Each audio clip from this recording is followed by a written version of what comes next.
বুঝলি?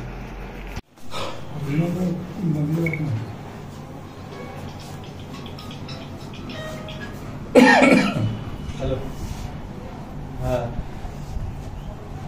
কি অমিকের লাগবে না? ওকে আমি বললাম অমিকের লাগবে না।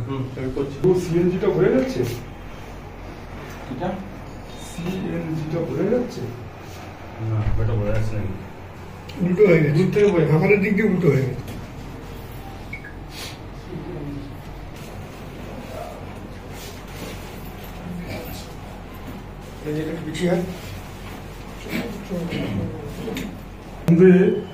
দিকে বিশেষ একটা সূত্রের খবরে আমাদের ওসি ভুটিয়ারি রেড করে রাহুল বলে একটি ছেলেকে অ্যারেস্ট করে।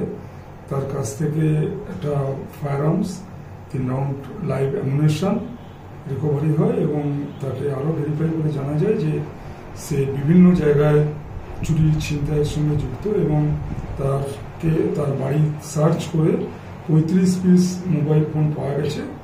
আজকে তাকে কোর্টে প্রডিউস করা হচ্ছে, পুলিশ রিমান্ড চাওয়া হচ্ছে।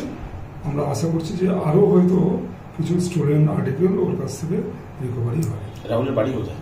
রাহুলের বাড়ি অরিজিনালি হচ্ছে সাহাগঞ্জ, হুগলি জেলা, কিন্তু ভুটিয়ারিতেও ও বাড়ি বানিয়ে থাকছিল। ভুটিয়ারি কোথায় থাকছিল?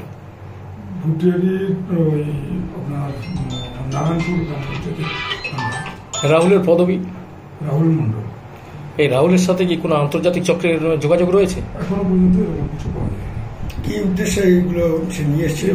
এই মোবাইলগুলো সে বিভিন্ন জায়গা থেকে চুরি ছিনতাই করে এগুলো বিভিন্ন জায়গায় বিক্রি করার উদ্দেশ্যে নিয়ে এসছে। এর আগে কি এর বিরুদ্ধে কোনো অভিযোগ রয়েছে? আমরা সেটা ভেরিফাই করে দেখছি। আচ্ছা, আপনারা কি পুলিশ হেফাজতে নেবেন নাকি? পুলিশ হেফাজতে নেওয়ার জন্য আজকে কোর্টে প্রডিউস কতদিনের জন্য চাইবেন? আমরা 7 days চাইছি।